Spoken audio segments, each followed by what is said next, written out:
ಬಿಹಾರ ವಿಧಾನಸಭೆ ಚುನಾವಣೆಯಲ್ಲಿ BJP JDU ನೇತೃತ್ವದ ಎನ್ಡಿಎ ಮೈತ್ರಿಕೂಟ ಐತಿಹಾಸಿಕ ಜಯ ದಾಖಲಿಸಿರುವ ಹಿನ್ನೆಲೆಯಲ್ಲಿ ದೆಹಲಿಯ ಬಿಜೆಪಿ ಕಚೇರಿಯಲ್ಲಿಂದು ಸಂಭ್ರಮಾಚರಣೆ ಹಮ್ಮಿಕೊಳ್ಳಲಾಗಿತ್ತು. ಈ ವೇಳೆ ಪ್ರಧಾನಿ ನರೇಂದ್ರ ಮೋದಿ ಅವರನ್ನು ಪಕ್ಷದ ರಾಷ್ಟ್ರೀಯ ಅಧ್ಯಕ್ಷ ಜೆಪಿ ನಡ್ಡಾ, ಸಚಿವರಾದ ರಾಜನಾಥ್ ಸಿಂಗ್, ಅಮಿತ್ ಶಾ ಮತ್ತಿತರರು ಸನ್ಮಾನಿಸಿದರು.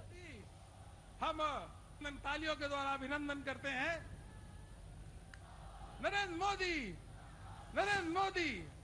नरेंद्र मोदी, नरेंद्र मोदी, नरेंद्र मोदी, नरेंद्र मोदी. ಬಳಿಕ ಪ್ರಧಾನಿ ನರೇಂದ್ರ ಮೋದಿ ಬಿಹಾರದಲ್ಲಿ ಎನ್ಡಿಎ ಮೈತ್ರಿಕೂಟಕ್ಕೆ ರಾಜ್ಯದ ಜನ ಅಭೂತಪೂರ್ವ ಗೆಲುವು ತಂದುಕೊಟ್ಟಿದ್ದಾರೆ. ಈ ಮೂಲಕ ವಿರೋಧ ಪಕ್ಷಗಳ ಮೈತ್ರಿಕೂಟವನ್ನು ಅಧಿಕಾರದಿಂದ ದೂರವಿಟ್ಟಿದ್ದಾರೆ. ಇದರೊಂದಿಗೆ ಎನ್ಡಿಎ ಮೈತ್ರಿಕೂಟಕ್ಕೆ ಮತ್ತೊಮ್ಮೆ ಬಿಹಾರದಲ್ಲಿ ಅಧಿಕಾರದ ಚುಕ್ಕಾಣಿ ನೀಡಿದ್ದಾರೆ. ಬಿಹಾರದ ಜನರು ಅಭಿವೃದ್ಧಿ ಹೊಂದಿದ ಹಾಗೂ ಸಮೃದ್ಧಿ ಹೊಂದಿದ ಬಿಹಾರಕ್ಕಾಗಿ ಮತ ಚಲಾಯಿಸಿದ್ದಾರೆ. ಈ ಬಾರಿ ದಾಖಲೆಯ ಮತದಾನ ಮಾಡಿದ್ದಾರೆ. ಇದಕ್ಕಾಗಿ ಅವರನ್ನು ಅಭಿನಂದಿಸುವುದಾಗಿ ತಿಳಿಸಿದರು.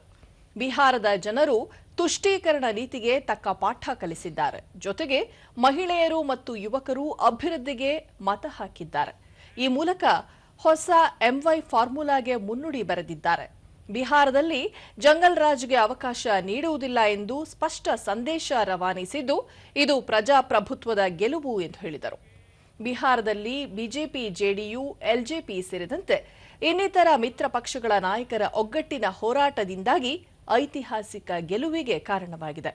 ಇದಕ್ಕಾಗಿ ಮೈತ್ರಿಕೂಟದ ನಾಯಕರನ್ನು ಅಭಿನಂದಿಸುವುದಾಗಿ ಪ್ರಧಾನಿ ತಿಳಿಸಿದರು.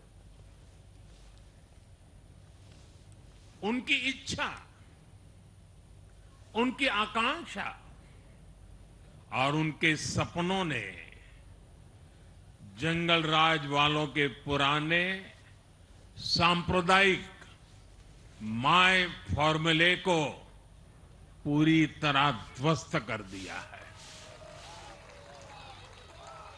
मैं आज बिहार के युवाओं का विशेष रूप से अभिनंदन करता हूं.